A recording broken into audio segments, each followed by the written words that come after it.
The painful truth is this: some people do not wait for your death to start dividing your life. I'm 81 years old. My name is Colleen Marie. I live in a white brick house in Franklin, Tennessee, with a maple tree in the yard and a piano no one plays anymore. 2 years ago, I changed my will. I did it quietly. I told no one. I signed the papers, came home, made soup, and waited. What happened after that showed me who my family truly was. If you are over 60 or over 70, please stay with me, because this is not only a story about money. It is a story about dignity. It is about what happens when the people who love you slowly stop seeing you as a living person. I did not want to believe that could happen in my family. But after my husband died, I began to notice a change so quiet that if I had not been grieving, I might have missed it. This is the best life lesson I can give you now. Listen closely when people speak to you after loss. Grief does not only reveal pain. Sometimes it reveals motive. My husband, Howard, died 4 years ago in October. We had been married for 56 years. He was steady, thoughtful, and proud of every dollar we saved. After his funeral, I was still learning how to sleep alone and how to walk past his empty chair without touching it. That was when conversations began. My oldest daughter, Paula, asked if the house was too large for me now. My son, Stephen, said the market was strong and maybe it was a good time to sell. My youngest, Renee, asked whether my papers were updated so nothing would become complicated later. None of that sounded cruel. That is what made it unsettling. I had not even finished my thank you cards from the funeral, and already people were discussing what should happen after me.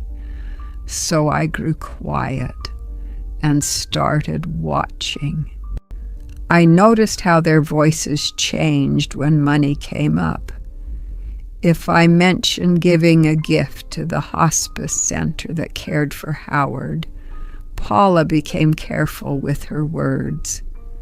If I mentioned my antique ring might go to my niece Claire, who visited me every Friday, Stephen said family things should stay close. If I praised my friend Lorraine for helping me through my first winter alone, Renee would smile, but her eyes tightened. Nobody argued. Nobody had to. The message was softer than that. It said, "We are already thinking ahead. I want to be fair. My children are not evil. They have their own bills, marriages, disappointments, and fears. They brought groceries when I was sick. They sent flowers on Mother's Day. But there is a difference between caring for a parent and quietly calculating what their life will become once they are gone." I felt that difference one Sunday. We were in my dining room drinking coffee after church when I said I had been thinking about creating a scholarship in Howard's name at the community college where he taught evening classes for 20 years. The room changed. Paula asked whether I had spoken to an advisor. Stephen asked how much that would cost. Renee said maybe grief was pushing me into big decisions too fast. Grief. That word stayed with me, because no one called it grief when Stephen bought a truck he did not need. No one called it grief when Paula spent thousands remodeling a kitchen that was already beautiful. But when I wanted to do something meaningful with my own savings, I was suddenly fragile. That was the day a hard question entered my heart. Do my children love me, or do they love what my life will leave behind? I hated myself for even thinking it, but once I saw the pattern, I could not unsee it. So the next Thursday, I called my attorney. His office was above a drugstore in Murfreesboro, with beige carpet and a jar of peppermints on the desk. I sat there under cold fluorescent lights and changed my will. I made 3 decisions. First, I gave a meaningful portion of my estate to the hospice center that treated Howard with tenderness in his final days. Second, I left my sister's lake cottage to Lorraine, my dearest friend, because she had shown up for me in ways no legal document could ever fully measure. Third, I wrote a letter to each of my children, not a cruel letter, a clear one. I explained what I valued and what I had seen. Then I went home and said nothing. 3 weeks later, the attorney mailed routine paperwork to my house. Renee saw the envelope when she stopped by. She did not ask whether I had slept well. She did not ask if I needed anything. She looked at the return address and said, "Why were you at a lawyer's office?" I told her calmly that I had updated my will. Within an hour, Paula called. By dinner, Stephen called too. Neither asked what I needed. Neither asked if I was lonely. Both asked versions of the same question. What changed? That was when my heart sank. Because their fear was not about losing me. It was about losing a version of the future they had already started spending in their minds. Over the next few weeks, each of them came to see me alone. Paula came first with a peach pie and a careful voice. She said she only wanted to protect me from outside influence. I asked her very quietly when she had last visited me without also mentioning this house. She looked down at the pie box and had no answer. Stephen came next. He said property should remain in the family because that is what legacy means. I asked him how many weekends he had spent at the lake with me after Howard died. He rubbed his jaw and said, "Not enough." Then Renee came. She cried before she sat down, and because she cried, I almost softened. Mothers are weak in the face of their children's tears.